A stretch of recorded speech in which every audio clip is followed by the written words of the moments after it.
رسول اللہ صلی اللہ علیہ وسلم نے فرمایا کہ افضل ایام الدنیا ایام العشر، کہ یہ سب سے زیادہ فضیلت والے دن جو دنیا میں ہیں وہ یہ ذو الحجہ کے پہلے 10 دن ہیں۔ اور پھر سوال یہ پیدا ہوتا ہے کہ پھر رمضان المبارک کے آخری عشرے کے بارے میں، تو اس پر اس کی تطبیق یہ دی ہے فقہاء نے اور علماء نے کہ راتیں رمضان المبارک کی افضل اور دن جو ہیں وہ اس ذو الحجہ کے افضل ہیں۔ اسی لیے رمضان شریف کے اندر جو شب قدر ہے وہ راتوں کے اندر رکھی گئی ہے، دن اس کے افضل ہے۔ سورہ فجر میں والفجر ولیال عشر، یہ جو 10 دنوں کی یا 10 راتوں کی اللہ جل شانہ نے قسم کھائی ہے، مفسرین کی ایک بہت بڑی جماعت کا یہ خیال ہے کہ یہ ولیال عشر کہہ کر یہی ذو الحجہ کے یہ پہلے 10 دن مراد ہیں، ان کی قسم کھائی ہے۔ اور آپ کو پتہ ہے قرآن پاک میں جس چیز کی قسم ہو تو وہ اس کی بہرحال اس کی اہمیت کے اوپر ضرور اس کی دلالت ہوتی ہے۔ رسول اللہ صلی اللہ علیہ وسلم نے صحابہ کے سامنے ایک دن یہ فرمایا اس کے بارے میں، بخاری شریف کی روایت ہے کہ آپ نے فرمایا کہ ما من ایام العمل الصالح فیہن احب الی اللہ من هذه الایام العشر، کہا کہ نیک اعمال یوں تو اللہ تعالیٰ کو ہمیشہ ہی پسند ہوتے ہیں، لیکن ان 10 دنوں میں یہ جو 10 دن آ رہے ہیں اس میں جو عمل صالح کو جتنا اللہ جل شانہ پسند فرماتے ہیں یا جتنی اس کی قدر و قیمت کو بڑھا دیتے ہیں یا اس کے ثواب کو بڑھا دیتے ہیں، اتنا کسی اور عمل میں، کسی اور وقت میں یا کسی اور چیز میں اللہ جل شانہ نہیں دیتے۔ یعنی جو اجر ان 10 دنوں میں اللہ جل شانہ مسلمانوں کو نیک اعمال کے اوپر عطا فرماتے ہیں، وہ کسی اور عمل پر یا کسی اور وقت میں عطا نہیں فرماتے۔ صحابہ کرام نے پوچھا اور ان کو یقیناً شاید اس زیادہ ثواب کے اوپر تعجب ہوا جب ہی انہوں نے سوال کیا، تو انہوں نے سوال کیا کہ قالوا یا رسول اللہ ولا الجہاد فی سبیل اللہ، یا رسول اللہ یہ جتنا اجر اور ثواب آپ فرما رہے ہیں، کیا یہ اجر و ثواب جہاد فی سبیل اللہ پر بھی اتنا نہیں ہے؟ یعنی یہ ثواب جہاد فی سبیل اللہ سے بھی بڑھ کر ہے؟ تو آپ صلی اللہ علیہ وسلم نے فرمایا فقال رسول اللہ صلی اللہ علیہ وسلم ولا الجہاد فی سبیل اللہ الا رجل خرج بنفسه وماله فلم يرجع من ذلك بشیء، کہا کہ جہاد فی سبیل اللہ میں بھی اتنا ثواب نہیں ہے جتنا ان 10 دنوں کے عبادتوں میں ثواب ہے، الا یہ کہ کوئی شخص جہاد میں ایسے نکلے کہ وہ اپنی جان اور اپنا تمام تر مال لے کر، یعنی پیچھے کچھ نہ چھوڑے،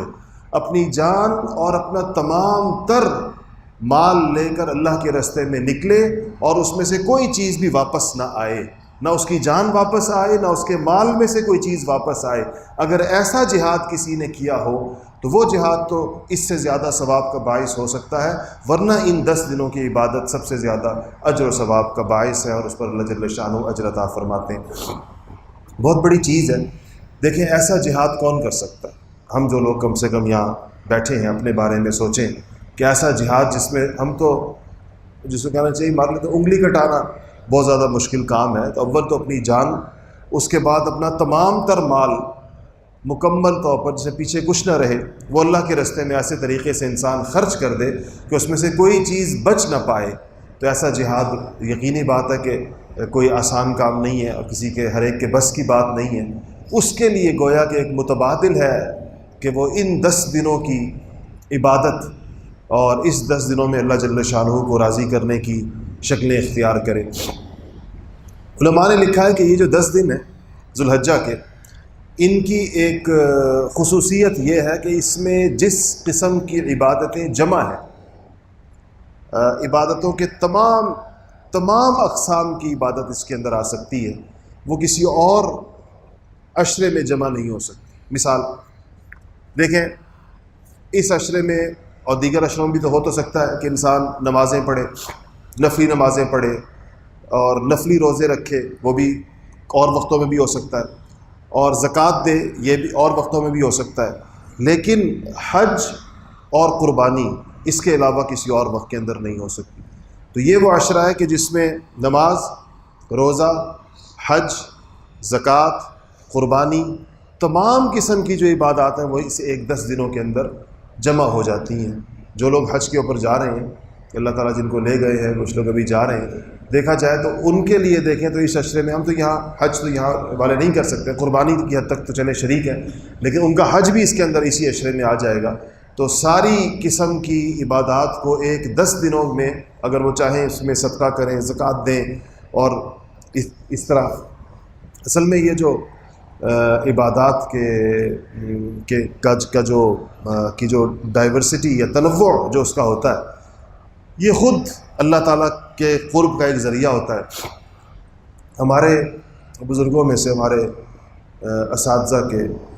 اساتذہ میں سے ایک بڑی شخصیت پاکستان میں، بڑے عالم تھے، انہوں نے ایک دفعہ اپنے ایک شاگرد کو بلایا اور ان سے کہا کہ ان کو سونے کی، جس کو بسکٹس کہتے ہیں، سونے کی ٹکیاں، تو وہ ان کو دی اور ان سے کہا کہ یہ لے جا کر کراچی کے ایک بہت مشہور مدرسے کا ذکر کیا کہ لے جا کر یہ وہاں پر جمع کرا دو، ان کو مدرسے میں دے آؤ۔ تو وہ گئے، انہوں نے جا کر دے آئے، جا کے رسید لے آئے وہاں سے کہ سونے کے بسکٹس یا ٹکیاں انہوں نے جا کے وہاں دے دی اللہ کے راستے میں۔ تو انہوں نے کہا کہ جب واپس آئے، وہ شاگرد واپس آئے، تو استاد نے کہا، ہمارے بزرگ نے، کہ تم نے مجھ سے یہ نہیں پوچھا کہ میں نے سونا کیوں بھجوایا، میں پیسے بھی بھجوا سکتا تھا یا اس سونے کو بیچ کر رقم بھجوائی جا سکتی تھی، تو خاص طور پر سونا کیوں بھیجا؟ تو انہوں نے کہا جی آپ بتائیں آپ نے کیوں بھیجا؟ تو انہوں نے کہا کہ اللہ تعالیٰ نے مجھے اپنے راستے میں پیسے خرچ کرنے کی تو بہت توفیق عطا فرمائی۔ ان کا عجیب معمول تھا، ایک زمانے میں ان کا معمول یہ تھا کہ وہ اپنی آمدن کا 10% اللہ کے راستے میں خرچ کرتے تھے، خود بتاتے تھے، پھر اپنی آمدن کا 33% اللہ کے راستے میں خرچ کرتے، پھر ایک وقت آیا کہ اپنی آمدن کا 50% اللہ کے راستے میں دیتے، پھر ایک وقت آیا کہ اپنی آمدن کا 75%، پھر 90%، اور اپنی وفات سے چند سال پہلے 100%، کہ جو کچھ آتا تھا اللہ تعالیٰ کے راستے میں خرچ ہوتا تھا، اور اللہ تعالیٰ نے پھر اسی حساب سے ان کو عطا بھی فرمایا تھا۔ بہت بھاری اور بہت بڑی بڑی رقمیں اللہ تعالیٰ کے راستے میں خرچ کرنے کی اللہ نے ان کو توفیق عطا فرمائی۔ ایک کھاتے پیتے گھرانے سے ان کا تعلق تھا، لیکن تھے علماء کی صف کے بڑے لوگوں میں سے تھے، پاکستان کے بڑے مفتیوں میں سے تھے۔ تو انہوں نے کہا کہ میں نے روپیہ تو اللہ کے راستے میں پیسے تو بہت خرچ کیے، لیکن یہ مجھے خیال آیا کہ میں نے کبھی سونا خرچ نہیں کیا، اور قرآن و حدیث میں جو ذکر آتا ہے وہ خاص سونے کے خرچ کا ذکر بھی آتا ہے، اور چاندی کے، کیونکہ اس زمانے کے سکے تو سونے چاندی کے ہوتے، کیونکہ میرا دل چاہ رہا تھا کہ میں اللہ تعالیٰ کے راستے میں ہر جنس سے صدقہ ہو میرا، پیسوں سے بھی ہو، سونے سے بھی ہو، چاندی سے بھی ہو، اور اشیاء سے بھی ہو، چیزوں سے بھی ہو، کہ ہر جنس لکھی جائے میرے نامہ اعمال میں کہ یہ بھی اللہ کے راستے میں دیا اور یہ بھی اللہ کے راستے میں دیا۔ تو عرض میں یہ کر رہا تھا کہ اس عشرے میں تمام چیزیں جو ہیں وہ اللہ جل شانہ کی قدرت اور اس کی رحمت ہے، اور اس کے مسلمانوں کے اوپر ایک فضل ہے، اپنے بندوں کے اوپر ایک فضل ہے، اور راضی ہونے کے بہانے ہیں۔ اللہ جل شانہ یہ چاہتے ہیں کہ انسان اللہ تعالیٰ کو راضی کرے، اس کے لیے اس کو یہ سارے مواقع اللہ تعالیٰ عنایت فرماتے ہیں۔ تو ایک تو ہمیں ان دنوں میں 2-3 چیزوں کا اہتمام، ایک تو اس کا روزہ بہت ہی فضیلت کا باعث ان 10 دنوں میں، اور اس میں روزے کا اہتمام کرنا چاہیے۔ ان 10 دنوں میں انفاق، اللہ کے راستے میں خرچ، اس کا بندہ اہتمام کرے، کوشش کرے کہ 10 کے 10 دن روز دیکھیں۔ جب خرچ کہا جاتا ہے تو ایک بات ہمیشہ اپنے ذہن میں رکھا کریں کہ خرچ میں جو انسان کا اعتبار ہے وہ پیسوں کی مقدار کا نہیں ہے، وہ تناسب کا ہے۔ ایک انسان اپنے پاس موجود مال میں سے کتنا فیصد، کیا پرسنٹیج خرچ کرتا ہے۔ اس لیے اگر ایک مزدور جو 1000 روپے کماتا ہے یا 500 روپے کماتا ہے، وہ اپنے 500 روپے میں سے 5 روپے خرچ کرتا ہے، 5 روپے اللہ کے راستے میں دیتا ہے، تو وہ بعض لوگوں کے 5 لاکھ سے زیادہ وزنی ہوگا، اس لیے کہ اس کا 5 روپے اس کے 500 میں جو اس کا فیصد بنتا ہے وہ اس بندے کی اپنی دولت میں سے 5 لاکھ کے فیصد سے زیادہ بنتا ہے، اس لیے اس کا 5 روپے، تو اس کا اعتبار ہوتا ہے۔ اس میں 1 روپے کو بھی، 10 روپے کو بھی، 5 روپے کو بھی کبھی بھی اس کو کم نہیں سمجھنا چاہیے، اس لیے کہ یہ اللہ تعالیٰ کے ہاں اور پیمانے ہیں چیزوں کو ناپنے کے، تولنے کے۔ بعض لوگوں کا تھوڑا دیا ہوا بھی اس قدر اخلاص کے ساتھ ہوتا ہے اور اتنے سخت حالات کے اندر ہوتا ہے کہ اس کی اللہ کے ہاں بہت بڑی قیمت لگتی ہے۔ صحابہ کرام کی اللہ نے اسی صفت کی تعریف فرمائی ہے۔ یہ نہیں فرمایا کہ حضرات صحابہ کے خرچ کی جو مقدار ہے وہ اتنی زیادہ ہوتی تھی کہ اتنی بھاری بھاری رقمیں کسی نے آج تک خرچ نہیں کی، بلکہ یہ کہا کہ وہ خود شدید ترین تندرستی میں بھی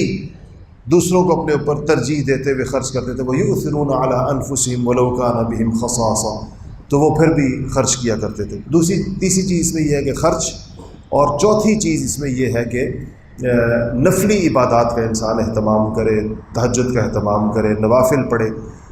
یہ ان ایام میں آگے چل کر تو باقاعدہ